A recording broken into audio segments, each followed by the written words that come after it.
Yo, what up, good morning, MGF. Friday, February 27th, 2026. Look at that, another beautiful day to have a beautiful day. I got my co-host in the house, Tyler, good morning. How are you doing today? I'm feeling a little mixed this morning. On the good side, woke up early, got a nice little workout in this morning. The sun's shining. It's going to be 60 degrees here in Chicagoland today. So we're feeling that. On the bad side, I scanned this lovable hippo jelly bean at 130K last night and didn't buy it. And it's at 5 million right now. What is this thing? I haven't seen any of this. 5X, 40X overnight. So I'm I have no idea what you're talking about. Well, Maybe I haven't been on X. We'll get there. It's the next Moodang. It's the better. Damn. I didn't even see you guys talking about this in the chat either. I haven't been active since yesterday night. Yeah, it would have been tough for the Euros. It really went viral after Euro bedtime. Jesus Christ. Well, I'm sure we'll talk. You have a bag of jelly bean, or we're going to spend half an hour on this today? I don't. Okay. Yeah, I'm jelly lined. Oh my God, that is so funny. Wow. So anyways, today on the show, markets. It's quite a bit to talk about. So let's talk about the markets. Let's talk about the planetary alignment that's happening tomorrow. 6 planets are going to be aligned about 30 to 45 minutes after sunset. Something you probably don't want to miss, but what does that mean for our bags? We will talk about this and ask the AI overlords their opinion. We will talk about the blood moon that is happening actually on 3/3. Ooh, crypto coded. I don't know. And then OSF. Ovi will join us in about 24 minutes. Ovi will join us on the show. We'll talk markets with him. And also, of course, we'll chat about... oops, did I not add you as a speaker? Check. Oh, I did. Okay, did space. Anyways, and we'll talk about him with REKT. And everything that's been going on. Looks like he's been teasing a lot too. So it looks like he's got quite a lot coming up for them. So it's going to be a packed show. Of course, we're going to give money at the end thanks to yeet.com. Use the code FOMO hour to sign up, FOMOHOUR. And with that being said, Tyler, let's go through all of these topics. For daily NFT and crypto analysis. Tyler D on FOMO hour cause the kid can't miss. Ready to bash some bears. Yeah, folks, it is a red morning out there across markets. It looks like perhaps on the back of some Iran escalation, the odds of the U.S. striking Iran by March 7th up to 50% now. So those odds are up 100% overnight. It is impacting crypto. Bitcoin down 2%, 66.1. ETH down 4.5% at 1955. So lost that 2K level. Solana down 5% at 83. Going across broader market, stocks are also red. Nasdaq's down 1%, Dow's down 1.5%. So those markets are down. Gold and silver are up. Silver's up 5%, copper's up 1%. So metals are doing well. Oil's up 2.5% on the war escalation as well. So markets a bit divided there. We also had some news this morning. PPI did come in hot, highest it's been since July 2025. So perhaps also impacting markets a bit. Though the 10-year is down at 3.97%, basically the lowest it's been in the Trump administration. Mortgage rates now below 6%. So perhaps a positive there. Arguably the biggest headline of the last 24 hours, Jack Dorsey's block kind of came out of nowhere and announced they're going to lay off 40% of their staff due to AI. So perhaps Citrini was right. We'll dig into that later on in the show. In crypto headline circle, surged nearly 50% now since its Q4 earnings beat last Tuesday. So that's been a huge runner. Vitalik continues to lean in to this post-quantum talk. So he posted yesterday about the Ethereum post-quantum roadmap targeting 4 vulnerable layers. It's very technical. Not going to get into it today, but the headline, they care about post-quantum and they are executing on that vision. Zach XBT, we talked about yesterday on the show. They did expose an Axiom Exchange employee named Brooks Bauer for alleged inside trading. Congress now introducing the Promoting Innovation in Blockchain Development Act. That's kind of a big one. It's going to decriminalize non-custodial DeFi developers. Indiana, this is an interesting one. The state of Indiana passed this bill. It's requiring public retirement and saving plans to offer at least one crypto ETF option. Really? brokerage accounts. So not only are they okay, they will be required to be. So you listed. have to pick one. It has to be available Okay. in the plan. Recipients don't have to put money in it, but it has to be available to them. And then MetaMask, their crypto MasterCard, now offers U.S. cashback and travel perks. They're going deeper into the card game. ETFs were green again. Perhaps a surprise. 250 million inflows yesterday. So now kind of putting up a pretty big week for the ETFs. We'll see how today goes. And the Trump American Bitcoin DAT, they posted a $59 million Q4 loss. In token airdrop and protocol news, it was quiet out there. Ethos announced a human verification tool to counter AI agents in a new white paper. Starknet says it's got private Bitcoin coming with some Zcash-like shielded features. And then in memes, the meme leaders are red, but Jelly Bean, story of the night, it's up 69x to $5 million. A handful of other movers, Pigeon, Mac Mini. There's a couple others, but really not a ton of action on the board. And then in the base eco, this DX research, 25 million put into the pre-sales across this live AI agent trading game. And some of those tokens have seen some success coming out of that. And that's our roundup. Wow.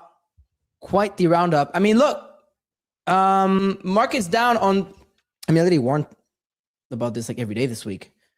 I said, just be careful as we get towards the end of the week of the war headlines. And we literally dumped on this headline.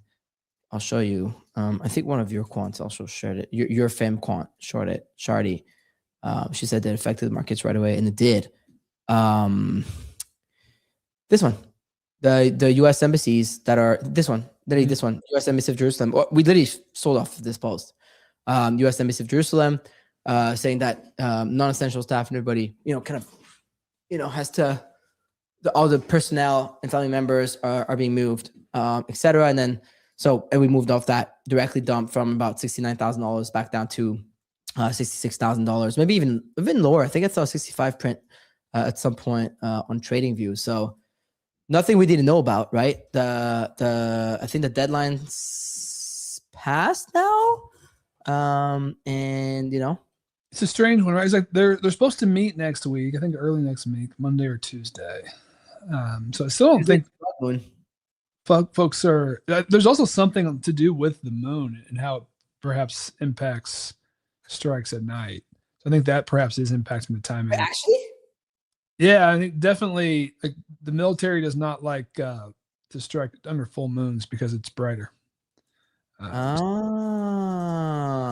it's a blood moon. This is a little bit above my pay grade, so just to take it all with a grain of salt. But I believe there's a common belief that militaries avoid operations during the full moon, but the reality is more nuanced. Yeah, they don't automatically avoid it. Instead, commanders weigh advantage versus risk depending on the mission. So you're not like wrong per se about that, because the full moon dramatically brightens the night. It says, which is true, right? Like obviously, like on full moons, like it's pretty much outside is pretty lit. So nothing we were not aware of. I mean, speaking of full moon, so we've got the blood moon coming on Tuesday, March 3rd. I feel like there was no reality where we were just going to be pumping into the blood moon. But are we going to have a blood moon bottom? It's possible. It's possible. It is my new hopium. And I'm wondering, do we need to sacrifice Jelly Bean to the blood moon gods? To Jesus Christ. That's what my head here this morning, Friday, February 27th. I'm sorry, Jelly Bean. Oh, it's going to be so funny. 5 to 6 a.m. U.S. time. It's going to be visible for huge swaths of the U.S. So we're going to see that big, bright red moon to match the bright red candles on our screens, I'm sure. Hopefully the bombs aren't flying. But don't love seeing those odds. I posted about on X. Odds by next Friday are up they're up 100% overnight from 25 to 50. So it does look like something's probably going to happen. Yeah. In the near future. Just not great. Yeah. We just have to, this is one of those things. It's like, okay, so what? Like, does that really change anything in our coins? Like, okay, if there's a strike, maybe it's about how long a war would last. If it does last, is it extended, is it not extended? That's the only thing you're looking at in terms of the market, right? And then again, like, how do you position yourselves? You position yourselves in in metals. Metals have been seen to kind of rally on the back of such headlines. We saw copper finally kind of breaking out-ish ish. Trade. Oh, gold too. Gold's higher. Wow. Okay, nice.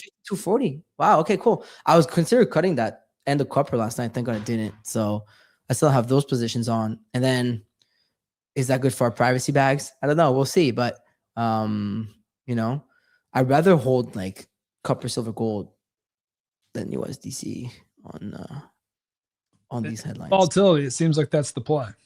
At least it has been. So hard to argue with that. The top moving alt on the board, interesting. After our interview yesterday, 0, up 6%. Perhaps folks are catching the interview replays. Deciding to long 0. We talked about it a little bit after the show. We talked about it in some group chats. I mean, Brian and his team, they just feel like such a powerhouse. It does really feel like one of the better long. It's definitely the kind of coin that I want to own ahead of the next bull. I'm not going to rush into buying it not because of them, because of the market. But it's something that like at 1.5 and below, all the way back down to maybe, I don't think you see $1, by the way, but well, let's pull up the chart. But yeah, why not? We are up 6% since yesterday. It's true. Let's pull up the daily here. Like, I don't know. Are you even getting 1 point? Like, what? Yeah, see, it's clearly it's not a bad DCA, What was the last bottom of $1.20? Where was that? I don't have. It was really 120, and it was January 1st. Okay, you're open. Really open. 120. If it gets back there, I feel like that's a pretty strong bid zone. This is not one I think you need to rush into. FOMO no. And it's one though that I would like accumulate over time on spot. Like, don't pay fees on funding, etc. Buy it, leave it. Very excited about what they're doing. So that was awesome. But overall market, I mean, look, 66. We bounced here. We're above. You kind of want to close above this, right? Today. I personally don't think they're gonna just strike this weekend, but we'll see. Also, you do make a good point about the moon stuff. But what do we know? And then Ethereum is back under 2K, but again, like, still not bad if we close a little above. Also, Friday is known to be weak. And where's Solana at? Let me refresh the Solana chart here. 82. Yeah. Just retesting, it seems here, right? So I feel like I saw Wiz tweeted like this is a day not to be in a trade. Like you kind of want to see where things resolve, and that's kind of aligned with my gut here. Like there's a lot of things up in the air right now. Definitely about to be. So there's that. Like the AI volatility is piercing. A couple headlines. So we'll get to the block in a second. But OpenAI, we've talked about this a decent amount on the show. So they did complete their $110 billion raise at a $730 billion valuation. But the asterisk is the 3 primary players are Amazon, SoftBank, and NVIDIA. So it's one of those things where it's kind of like the circle. The circular big players continue to finance this, which has caught some negative feedback. But at least OpenAI will have runway for the foreseeable future. So that seems like a positive, but there's a lot of negatives. Like NVIDIA had like record earnings and their stock's down. So there's a lot of folks feeling like perhaps the local top is in on the AI trade. And then I think we can go there. The bombshell out of Jack Dorsey yesterday. I saw that. So what do you make of that? Like, I'm seeing mixed signals here. So Jack Dorsey seemingly has cut about 40% of his 10,000 people staff, which, by the way, way overbloated. And I think he admitted that as well in following posts. The stock reacted after hours to being up 25%. Let's see where it is now. But what do you make of this? Oh, wow, it is up quite a bit today.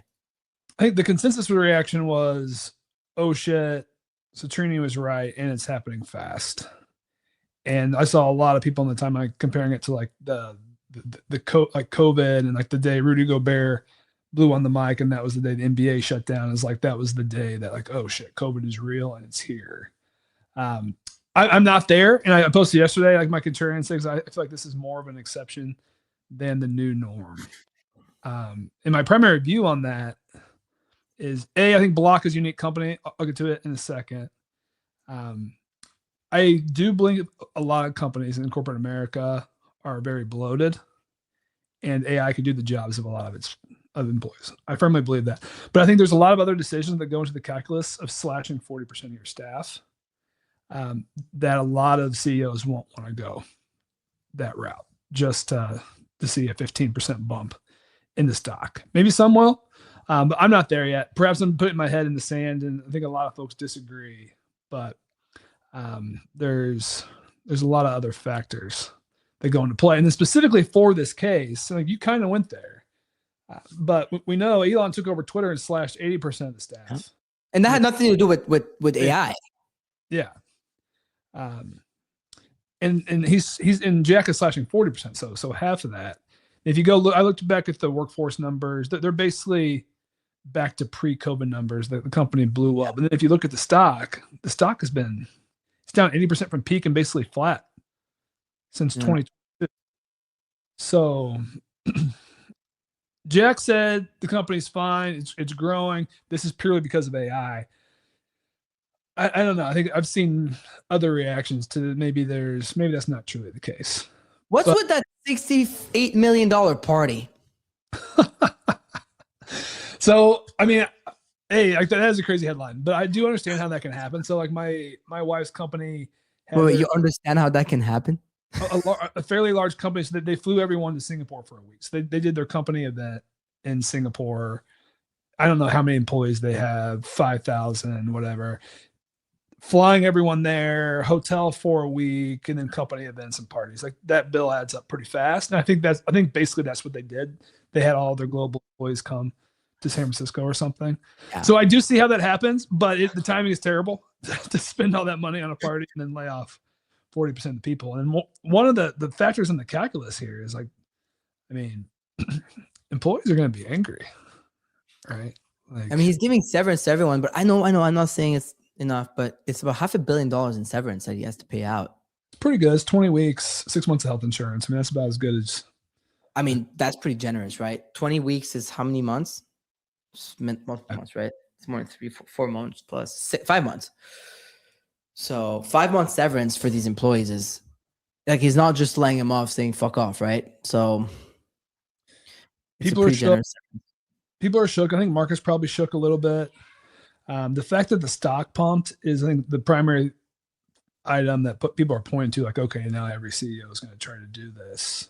Yeah, but that doesn't mean it's going to work for them, because like we said, that was an overbloated company. And he even admitted to that. He said when we merged two companies, or yes, he put two companies under one umbrella, he was running them like there was a lot of like overlap, you know, and that happens a lot. Like this is actually something that happened to us on a much smaller scale. Like when we merged REKT Radio and Decrypt, we end up with like X amount of employees. I'm like, wait, why is this video editor on REKT Radio and this video editor on Decrypt doing the same exact job, but there's no need to have like 3 of them?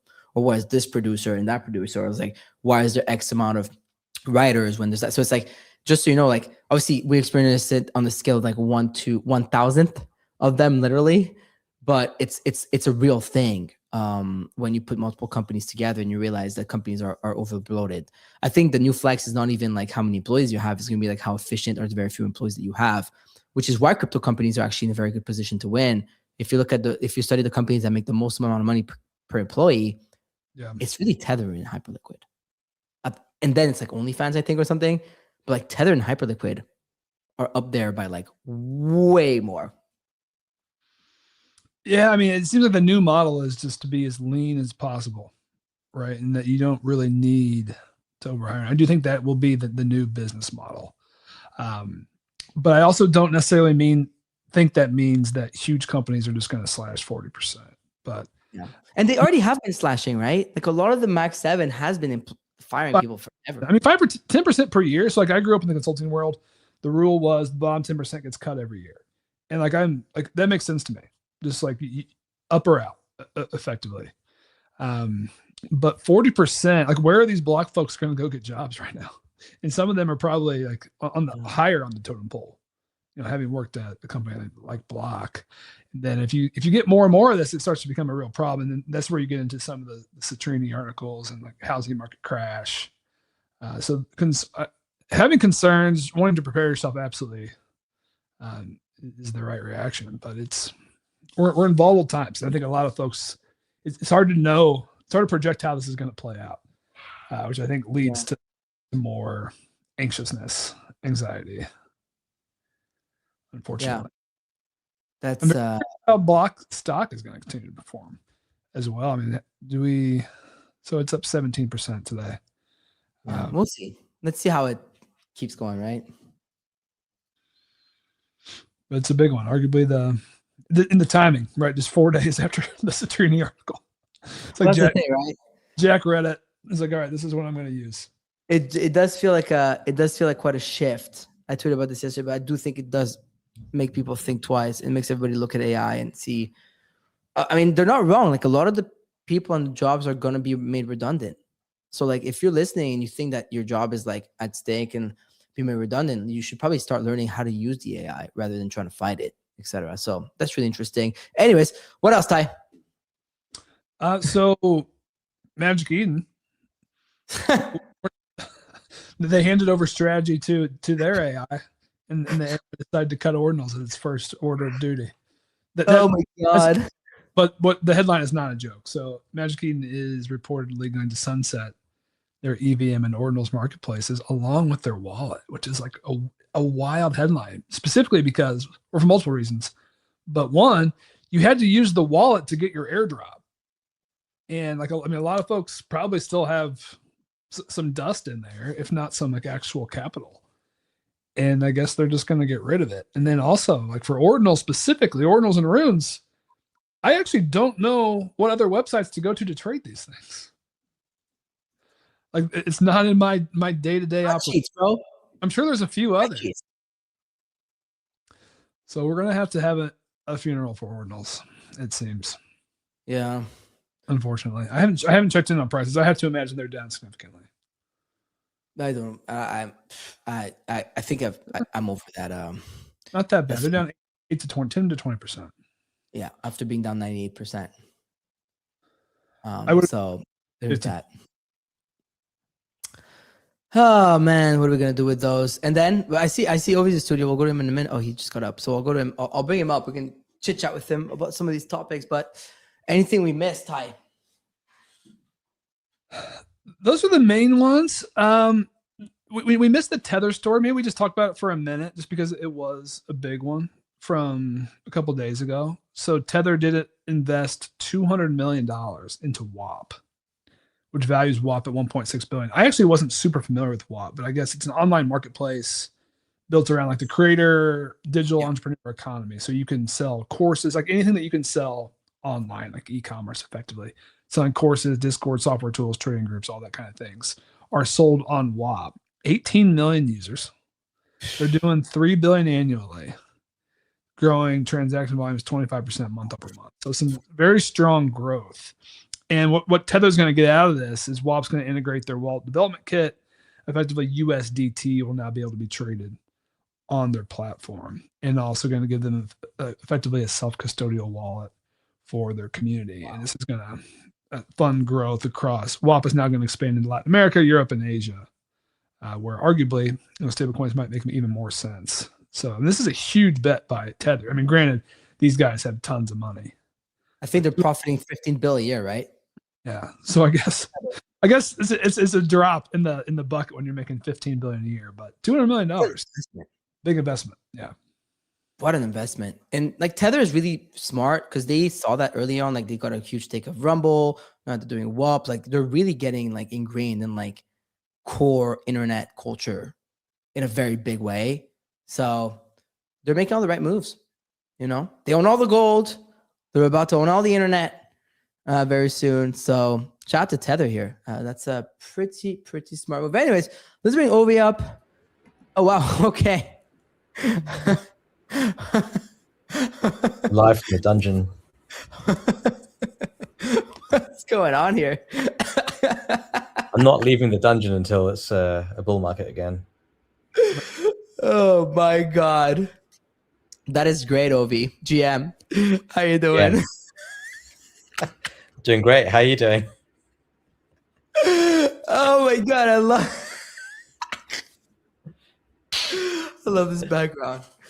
Oh man, what's the safety word, Obi?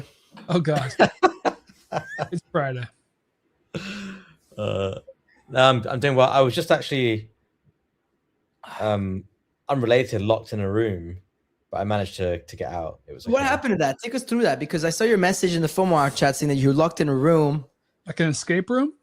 I was just in a room in where we're staying right now, and the door handle broke as I closed it, so I couldn't open it yet. But luckily, there was someone outside to open it from the outside. But for a moment, I was like, "Fuck, I'm actually legit locked in this room." Wait, if the founder is locked, that's bullish, no? I mean, if I die, maybe it's bullish. Maybe, I don't know. Maybe not, actually. Maybe it's not bullish Maybe if I die. not. No, maybe not. Maybe Not yet. anymore. Not yet. Maybe it's like short-term bullish, long-term bearish if I die. Yeah. Yeah. Yeah. Like yeah, everyone will be like, We have to sympathy separate- trade. We have to separate the NFTs from the drink company. Yeah, true. Yeah, exactly. Yeah, this is Exactly, true. very Maybe the true. NFTs would run long term, The and your NFTs would art. have- I mean, we could go Yeah. long your art and then go short REKT, because the REKT If I is tight. die, that's Yeah. If I die, that's potentially the move. Yeah. Art That's why I have all of it. yeah. Yeah. You know, it's probably a little bit. Anyways, that is pretty grim to start on Friday. So maybe let's rewind a little bit. No, I'm out. I broke out the room. I'm just in the dungeon now, but I broke out the room, so we're all good. I love the dungeon. So what's the story behind this dungeon? Is it a new thing, Ovi, or is this just for the show? It's because I'm kind of moving a bit at the moment, and I'm on a bed, and I thought that was kind of weird to do calls from a bed, so I tried to pick a background. And I think the idea of a dungeon is like I'm locked in the dungeon until it's time until I've achieved enough to break out, basically. So it's supposed to be bullish for your bags kind of thing. I know the messaging is a bit strange, but that's the thought process. I think we prefer our devs locked in the dungeon until they. Yeah, exactly. Anyways, Ovi, how you been, man? It's been a minute. We've had you on the show. You look like you've been busy. How have you been managing this bear market? Yeah, I always think I've always felt like I've had more of an edge in a bear market than a bull market, because in a bull market, everyone's making money, everyone's a fucking hero, everyone's a genius, and you're really competing for a lot of attention between a lot of different projects. Crime always wins, so it's very hard. It's very tough, and I think in bear markets, 90% of your competition just gives up. They walk away. So it's a real big opportunity, I think, to achieve stuff that I think people will remember. And I think, last bear market we launched REKT, guys, so it wasn't really anywhere near to what it is today. But people kind of remember the guys who stuck around, the guys who worked hard during that time period, the guys who actually brought something to the table. And I think for us, I'm like, okay, this is obviously everyone would love higher prices, but I view it as an opportunity to actually do some good shit over the next few months that people will be like, wow, that's cool, or they'll remember. And when the good times are back and people are like, shit, I need to outperform Bitcoin, what do I do? What do I buy? At least I'll be like, well, I know these guys and Ovi behind REKT are going to still keep pushing it as hard as they can. And it's not just going to, rug one day. And I think that gives people the confidence to dip down the risk curve into our token when the time is right. So I just want to use this time to do as much as we can to get it on people's radars, such that when things turn, people are going to be like, fuck, okay, I'm going to jump into REKT here, because that has more upside than Bitcoin. I love that. That's smart. Look, I'm sure we're going to get into that in a minute, because you also have some news this week, which is cool. And you've been teasing a lot on the timeline. You usually don't do that unless there's like something imminent. So that's pretty cool. But first, what's your outlook on the market right now? I mean, we've been obviously stuck at these prices for like over a month now, I think, in the 60s, 2000 ETH, below 100 Solana, etc. I know you're also not trading anymore, like for real, but I'm sure you're kind of paying attention-ish. You do have that Bloomberg terminal. So what's your outlook on the single market? Yeah, I'm not trading day-to-day stuff, but I'm obviously very cognizant of medium and long-term flows. And, I think by now I was a believer in the 4-year cycle was dead. Like, I was very clearly wrong. By now, if you have to, I think, just admit you were wrong. And I was definitely wrong on that. Bitcoin is more than 50% off the highs. Yeah. So the question now is, there's two questions. The first question is, where is the bottom? And the second question is, how long until things resume upwards again? In terms of where is the bottom, I think we are there. Maybe there's a small amount lower to go, but I think we're pretty much there. I think we're very close to it. And in terms of how much longer until prices resume upwards, I don't think we're going to see a 2-year-long bear market like we did last time. I know people are maybe a bit concerned about equity market valuations being quite frothy, et cetera, but I just think we've all firsthand, the thing about being on CT is you're at the forefront of trends and technology, and we've all seen the massive impact AI has had. And, like, you guys will know the same thing, right? You speak to any other normal person in your normal life, your mates, your family, and, well, not my family because my brother started an AI company 10 years ago, but most families, no one has any fucking clue what's going on with this AI stuff, right? Like, they have no idea. And we're just sitting here thinking, fuck, like, all these people are going to lose their jobs. This is going to, like, this is increasing at such a rapid pace. And I think that will have some positive effects to the equity market. Some stocks will be a short and go a lot lower, but, inevitably many companies are going to benefit from massive efficiencies. So we are firsthand seeing the power of that. I think the rest of the world is not. But to me, that's very bullish for markets. And I think, we're having potentially a natural pullback or a natural point to settle on what I think is going to be a decade-long bull run. We're halfway through that decade right now. So with that in mind, I don't think we'll see a 2-year bear market. And I think once we stabilized a bit, and it feels like we have kind of stabilized around here now for a few days, but we need maybe a longer period of stabilization. I think we'll inevitably see capital come in again. And, crypto is not dead. Everyone's like, crypto's dead. They've said the same thing. 4 years ago, we were doing this fucking podcast together, Farouk, and we were like, it's dead. And I was like, no, it's not dead. This is the time I'm going to buy, et cetera, et cetera. This is now 4 years ago. And if you did buy at that time, over the next 2 years, you would have made a lot of money. And I don't think this will be any different. But it requires a lot of patience. It requires capital, but mainly patience. I think. We heard it from Brian Pellegrino yesterday. We kind of flat out asked him, you've been building your company. Kind of what's changed since 2024, and basically said like the more regulatory friendly admin is one of the core drivers of how they've been able to land some of the major partnerships, like DTCC, the stock exchange. Like those players aren't coming to the table if crypto is going to zero and dead. So I agree with you. I think there's major signs of optimism, and the foundation's being laid. Oh yeah, right now. I spoke to a friend yesterday who is quite senior at one of the major exchanges, and he was like, all the outflows have been retail, all the adopters have been buying. Really? And yeah, pretty much. Some other things as well that I probably shouldn't say. I probably shouldn't say in this format of conversation, but let's just say some of the shit you see on the timeline is not unfounded.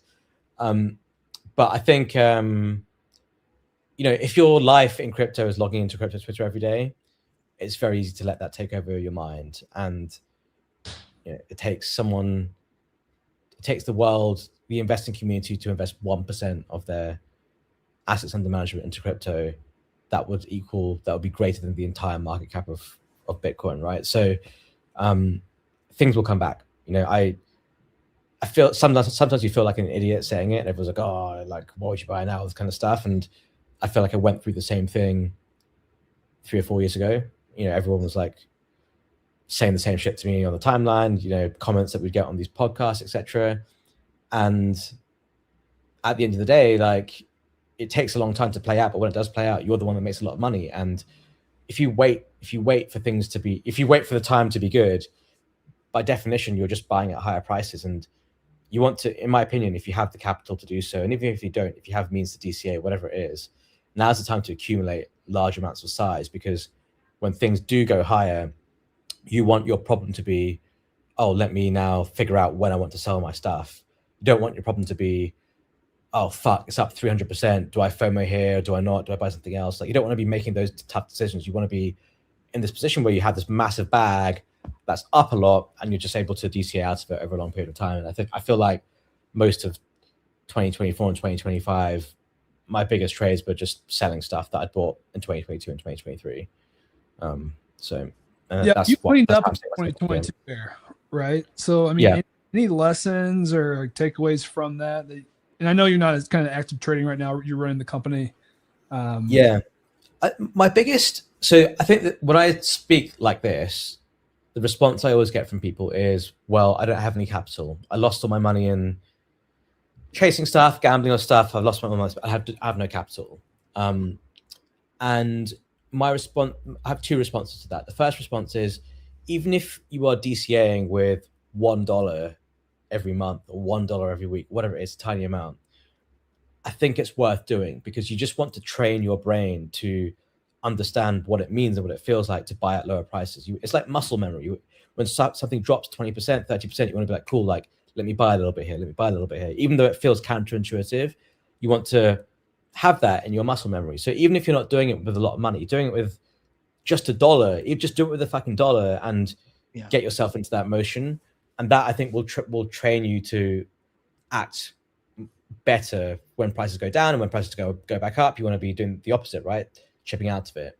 And the second thing is, even you don't have to, for a bear market, you don't even have to buy anything. You don't have to deploy capital. You don't have to do anything, right? But what you should be doing is logging in every day and keeping up to date with what happens. Because again, when things do turn, you want to have this like background information and all these data points to realize, okay, cool, like now I know this thing is the buy, or I know this thing is not to buy. And I like, you have all that awareness, right? Like, imagine, for me, it's like, cool, I caught Pepe really early. I then caught Whiff really early. I caught Mog really early. Those three things made me way more money than any money that I've lost in down prices or anything like, apes, whatever. Like, I've made the most money of those three things.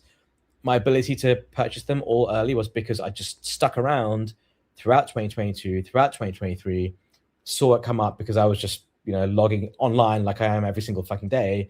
And that's like, cool, like this feels right. I'm going to go big on it. And that's a big difference to someone coming in, someone having left in 2022, come back in 2024, and then you're buying all these coins at like very high market caps, and etc. And I'm not saying you can't make money then, but it's much harder and it's much more competitive. So, even if you're here all year long in 2026 and nothing happens, you will have just training your brain and understanding what's going on, understanding the narratives, understanding what people want to buy and what people will buy when the time happens is really big, because then when that big opportunity comes, you'll be in position to act on it, right? And everyone always complains about being early, complaining about cabals, etc., etc. But it's like, dude, you just fuck off for 2 years, come back, and then expect to be early to something. That's not how it works, right? People who are early to stuff are putting in some groundwork in terms of being here and being present every single day. So those are my two pieces of advice, which basically cost zero money. They require some commitment and they require some conviction. And those are the two things you need, I think, to make a lot of money. And I think people who follow that will make a lot of money in the next 2 years. Just got to survive. Just survive. Just survive. That's Exactly. the name of the game right now. And figure out capital to buy the bottom. And I appreciate that it is also it's a challenge. It's a personal challenge. Or just find the right animal. Tyler, you said you slept on 65X overnight. You just gotta keep finding the right animal. Yeah, you gotta look for baby hippos with good names. Or go work for Axiom. I don't know. Just, you can just figure things out like that. Sure, there's many more stories like that in the weeds. Yeah, I'm sure there's a lot more than just this one. But anyways, let's go into the next thing. I mean, obviously, like on the trading side, you're not doing much, but that was some really good advice still. And I think it's good for people to rehear it as well. I mean, you're a founder. Most importantly, you're not really your trader arc is kind of behind you right now. I feel, especially on CT, and obviously REKT has been doing pretty good lately. So take us through, like, obviously you had a huge announcement this week with Waitrose, right? Which is a huge retailer in the UK. Would love for you to take us through that, and then take us through like how it's been with REKT lately. Yeah, I mean, we announced the launch with Waitrose yesterday or 2 days ago. if you're not from the UK, Waitrose is one of the biggest retailers in the UK. Everyone's heard of it. Everyone knows it.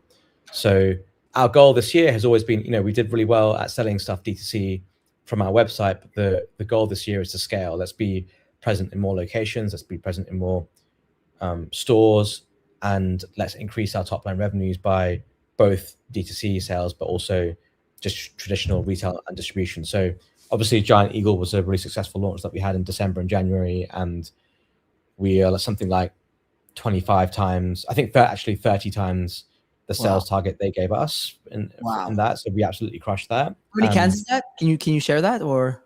We can't share the exact data just because it's proprietary to the supermarket, but it's been a huge, it's been a massive success for us. And Waitrose is a chance to expand that to the UK as well, so also outside the US. But I would say in the last few weeks, we've had some, when you have numbers like that, and some of our numbers are really crazy for what the traditional drinks market sees. Like for example, our average order value on our website is almost $600, right? That's the average someone spends on our website. Nice. And usually for most drinks companies, that's like $15 or $10. So our metrics are all mental. And I think everyone in the drinks world is like, okay, what the fuck's going on here? And it's gone from like, we had the first few months of doing it and people are like, maybe it's luck or fluke. We're now into our second full year of doing it, and it's growing. So it's definitely raised a lot of interest, I would say, from the traditional beverage world. And crypto is kind of slow right now, and that's fine. But all these guys are super interested in it because it's different. There's literally no other company in the world who is doing what we're doing at the scale that we're doing it at, and everything that we've done has been better than the last thing. And there's real growth. So I think this year is going to end up being very interesting, regardless of whether crypto goes up or stays flat or goes down. I think we're going to have some pretty big stuff coming on the drinks side in terms of REKT brands growing as a CPG company. And, when crypto resumes, it's going to just turbocharge the entire company as well. So it's definitely a very exciting moment for us, I think. And it's one of those things where I just, I've barely even really looked much at crypto prices. We've just been so busy doing other things that are genuinely really exciting. I sometimes have to pinch myself, like, fuck, like, can't believe this is who we're speaking to. I can't believe this is like what we've done or what we're about to do. And you just have to execute. Just have to execute all these things. So far, execution has been good. So, touch wood, we can keep that momentum up. I'm curious if when you're talking to more like institutional players or potential investors, if they ask you if you're a crypto company, what's your response? And also part two of that question, do any of them ask you to leave the crypto aside? No one, at the beginning, crypto, right at the beginning, like before this is pre-Trump, crypto was an issue. No one really wanted to hear about it. Now everyone views it as a bell or a whistle. Like everyone's super interested in it, and that's despite what's happened in Bitcoin. That's despite again, like I've just said, all this like bad reputation of crypto is also kind of within CT. You saw this is true. CT. Yeah, but outside of CT, these guys, if you speak to someone from Coca-Cola or whatever, this guy is not on CT, right? He will read it or hear about crypto, Bitcoin once every month, maybe, if even that. So they actually view it, I think, as a positive thing, because the headlines that they hear is, well, President Trump's pushing crypto. The SEC's now done a U-turn on regulation. This is the new technology thing. They probably hear about meme coins and Gen Z, trading it around on their phones. And that's obviously that Gen Z crowd is the golden generation everyone wants to attract to get into their brand or their supermarket. So that's the view of crypto for most people who are not crypto, I think, which is a good thing for us. And they've never really pushed back. And I'm pretty honest that we're not a drinks company. We're a crypto company that's doing drinks. And you can say the same thing about like Liquid Death or even Red Bull when they started. Red Bull, I guess, was one of the original energy drinks. But Liquid Death started by selling water, but they were just a marketing company. Now they're focusing on product with the different stuff. So I think a lot about one thing about drinks, CPG, and products in general, it's much more homogenized than people realize. And, a lot of the same ingredients, same flavors, same materials, they're all created and, same recipes designed by the same people.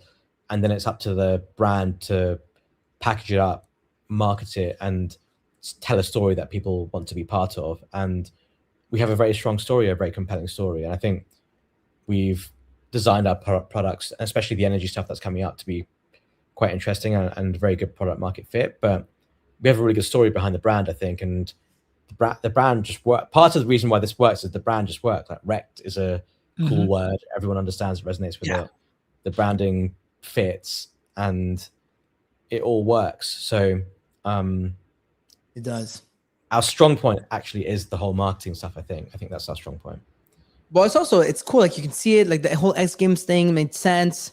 It was cool. It was out there. I think we were showing it on the screen earlier. Also, like you got to figure, like obviously you said the Giant Eagle numbers were crazy. I'm sure White Rose will be the same. But like you go to a store, right? And there's all these cans. You really stand out just from a marketing standpoint. Like these cans, these bottles stand out, and these collaborations, different like crypto brands that people know. Like I feel like the average normie at this stage kind of knows about MoonPay, kind of knows maybe about OpenSea if they were kind of involved somewhat in 2021. I think every single human who was in crypto touched OpenSea at some point in 21, 22. So Jupiter, especially the normies on that. So these collabs just work. What are the next collabs? Any fun collaborations coming up, Bobby?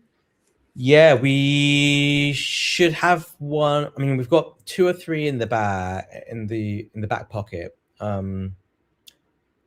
We may do one coming up soon. Let's see. It's not going to be a large quantity one. It'll be another kind of like small supply one, like X Games.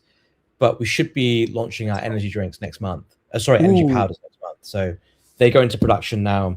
We were waiting on one final ingredient, which we managed to get, luckily, this week.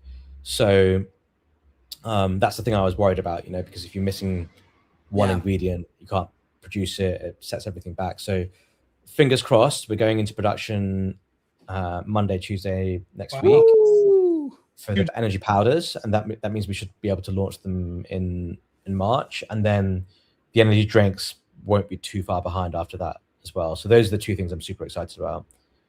It's what the people want, right? Like I think this was the next step. And I feel like from all the recent launches that have been like a little bit mysterious. So like you pull like what's it going to be? Yeah. Usually it's like people want the energy. I think so, yeah. I mean, there is a much bigger market for this, especially in our world, than there is for just sparkling water. So and they're good. Like I've never really consumed caffeine in my life, and I had to obviously start testing this stuff, and now it's basically made me a caffeine consumer. So yeah, I know, but it's really good. Like I actually have like the powders and drinks from sample. I'm like drinking through old samples and stuff just to get my fix. But it's really good. Like it makes, for someone like me who sits at a computer for a long time during the day, it really helps me lock in for like 9, 10, 12-hour spells. It's really good. It's honestly really, really good, I think. Obi discovers caffeine. Yeah, pretty much. Dude, Obi is like health maxing right now, dude. I wouldn't be surprised if the next drinks are like longevity focused and shit. It is. They're not bad drinks. They're going to be like 0 sugar, 0 calories. I love that. I love that. You have to be these days. You have to be. I mean, they taste good. I went through a whole box of 24 the other night. I was making tequila REKT. I think I sent you a photo at like 4 a.m. I'm like, damn, dude. I think Daddy and I went through literally a whole box of 24 over, let's say, 6 hours. We just had a sitting. We were just drinking and chilling, right? And over the whole sitting, we had like 3/4 of the bottle of the Clase Azul. And we're like, fuck it, let's mix it with REKT. Yeah. And by the way, if you're of age on the show, over 18, over 21 in the States, but it was delicious. It was amazing. A little lime, you put a little lemon, tequila, like let's say a shot and a half, and REKT ice. You make it really cold, stir it up. Oh my, it's great. So exactly. I like the 0 sugar. Can I ask operations? So you've commented on you use AI a lot. It helps you. Is it helping you keep your staffing lean? And I guess part two, let's go into like, what are your thoughts on block laying off 40%? Is this the next wave? Wolfie's all into that shit. Yeah, I mean, we've always been quite lean. Like right now, I think we have 7 people, including myself, maybe 6 full-time people. And I basically, we have a Claude company subscription. I'm just telling everyone to use Claude for everything. But, for example, here's one use case of it. Like, we were like, okay, we should have some email reminders on our store. So if you add something to your cart, have a reminder. If you get a 10% sign up offer, all this kind of stuff, like for email marketing, because email's pretty big. We haven't really done much of it yet. And it's the sort of thing you spend a few hours on getting the design right and everything and figuring out where to send. I've basically connected Klaviyo, which is a email marketing system. Yeah. It has an API service. So I have the API connected to Slack, to Claude even. I've put into Claude, here's our brand kit, design the format of the email. Here are the 9 different emails I want you to write up. Upload all the templates to Klaviyo, schedule the emails, make sure you do them by jurisdiction. So if they're in the UK, it's priced in pounds. If they're in the US, priced in US dollars, etc. And it's the sort of thing, like, it sounds like not a big task, right? But that will take you a few hours. Like the design alone will take you 2 or 3 hours. And then to get it all set up will take you, it's a whole day or 2 days job. And we did the entire thing in about 20 minutes. And that's the kind of stuff where it's like, okay, previously we'd have to have a designer. I'd have to either do it myself or get a junior person to do it. Now we're just banging this stuff out in like 20 minutes. Okay, next thing, what do you have to do? What's the next thing you have to do? Like stick it to Claude, give it to Claude, have everything connected, bang it out, next thing. So it's allowed us to be super efficient. Needless to say, legal stuff, anything legal, contracts, guidance, whatever it is, all AI, like way better than speaking to a lawyer who charges you by the hour. There's some nuanced things where you may want a bit of legal advice, but in terms of producing documents, I don't see any reason why a lawyer would be better than AI in doing it, in my opinion. You just have to know how to prompt it. So there's a few more things that we're working on using it for that people will see. Obviously, we have like our REKT guy AI, which makes a daily piece of art, sells it, burns it, buys REKT with it, so I think I'm of the opinion, I think I saw, what's the Anthropic CEO's name again? I can't remember his name. Dario. I saw a clip of him saying within 12 months, 50% of lawyers will lose their jobs. And I fully believe that. I think the rate of change we've seen firsthand in the last few days, every day, Claude announcing a new feature, Anthropic announcing a new feature, which wipes out an entire industry. This is just days, by the way.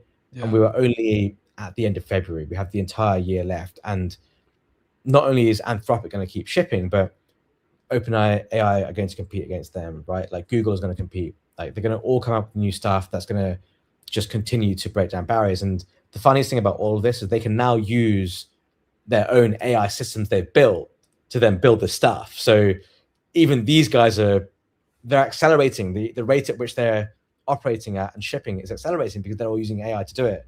So as soon as they improve the AI models in something, that will, by definition, just make everything much faster and more efficient. So I think a lot, one thing that's scary about this is you have to think unemployment is going to go a lot higher.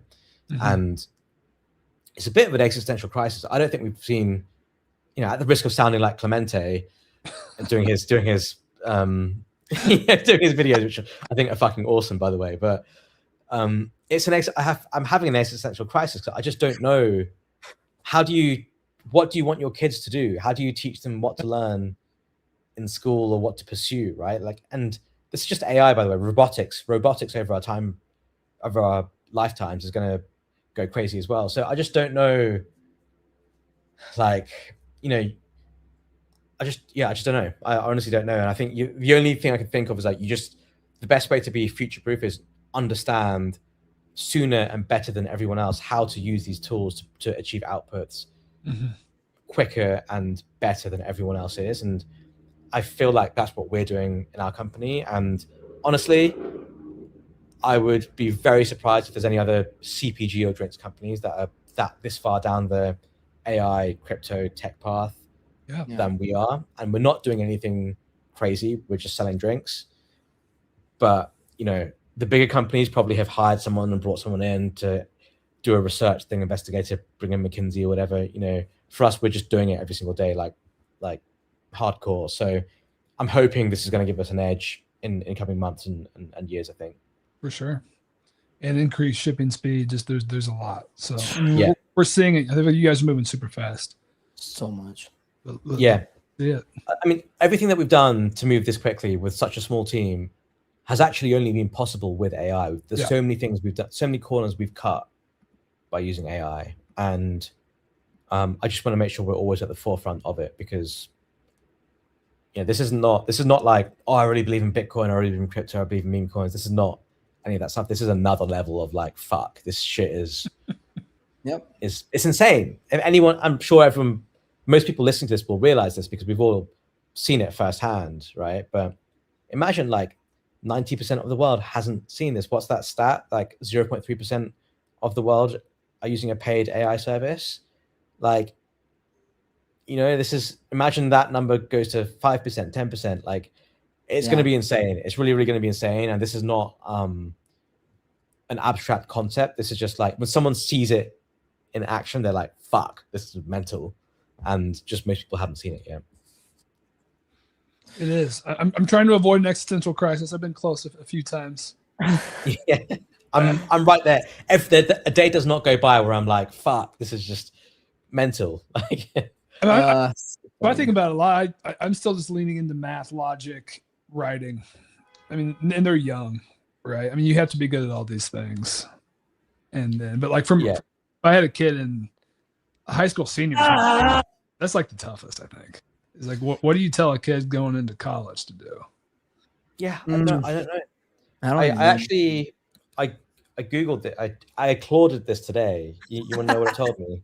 What did it tell you? I sent it in our chat. That was the thing. I just copy pasted it without reading it. So physically unpredictable environments. So plumbers, electricians, etc. But in environments which are unpredictable, but otherwise you can send a robot, right? High stakes human judgment, judges, diplomats, crisis negotiators, deep relationships and trust. I thought this was a good one. Therapists, like social workers, like that's something where you need a human touch, right? Yeah, it's true. A lot of people are using AI for therapy, bro. We've seen that. That's true. That's true. I agree with the first few buckets for sure. I think people like the sports industry and like core creators, like you can't replicate what we're doing right now, in my opinion. I think I'm not can. watching an AI show. I think we can replicate everything we've done. This entire podcast, I think we can replicate if we want to. I fully disagree because everyone's going to hate AI. It's already. I mean, it's coming. It's already here. Yeah. People hate AI slop. They hate reading it. They see an M-dash, they stop reading it. You're telling me these people are going to watch 3 AI generated people? That's because AI slop is slop. What about AI that's not slop? Yeah. I think when content is infinite, you look for the non-infinite content. But we'll see. Maybe I'm putting it in. It's true. Well, this has been great. I feel like we could go for a while. Yeah. Let's give some money away. I'm 2 minutes late to a call, but thankfully Lox is taking it. So when we get some money, do you want to stay with us, or we're going to give some money away on Yeet? Yeah, I have to. Yeah, I can stick around for a bit. All right, let's do it. We'll be quick. We'll play a little round of lamb chop. Let's give some money away. Maybe Ovi's lucky. Mando's busy halfway across the world. He won't be able to play with the RTP this time around. Let's go. Good day. He's in the meeting with KBM and all that. So, all right, there you go. Holy bean.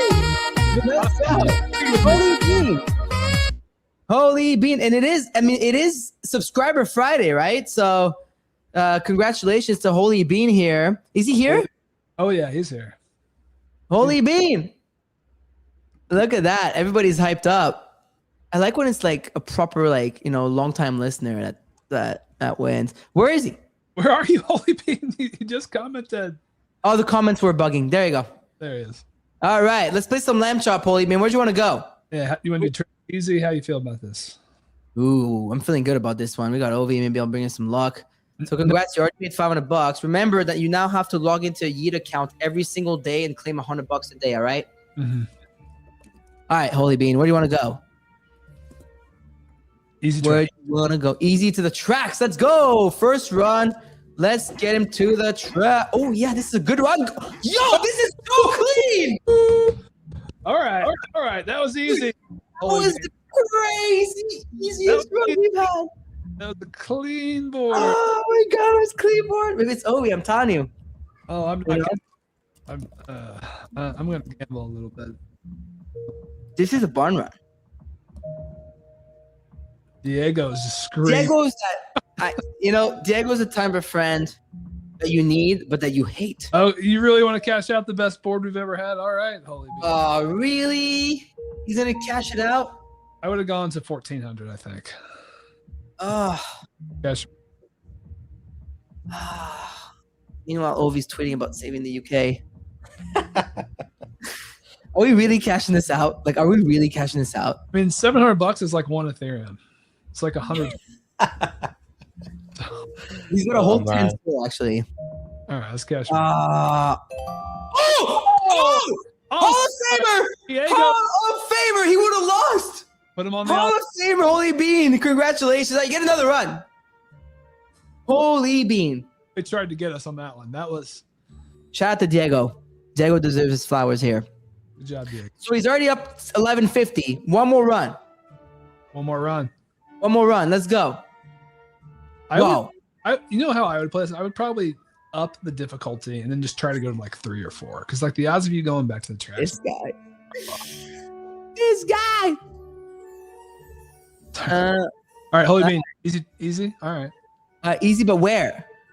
Yeah. Let's just start going a couple. Let's start with one while he's talking. All right, there's one tile. That's one tile. Can I go one more tile? Yeah, you gotta go. There's 2 tiles while he answers. Holy Bean, what do you want to do here? You tell me, Holy Bean, where you at? Diego says 2 more. He's his quant. I don't want to click more without him, but usually they go, oh, bit laggy. Okay. Again. Just let us know where you want to go. Yeah, you gotta tell us, man. Good. Tills, Holy Bean. He's Tyler There's Tyler. another tile. All right. So that's 1 post tracks. Yeah. We'll stop at the tracks. Wow. Thanks. Oh, that's too bad. Well, that was a good run and a fun run. Holy Bean, congratulations. You made $1,150. Ovi, thanks for joining us today. And with that being said, we'll see you on Monday morning, 10 a.m. Eastern. See ya. Okay.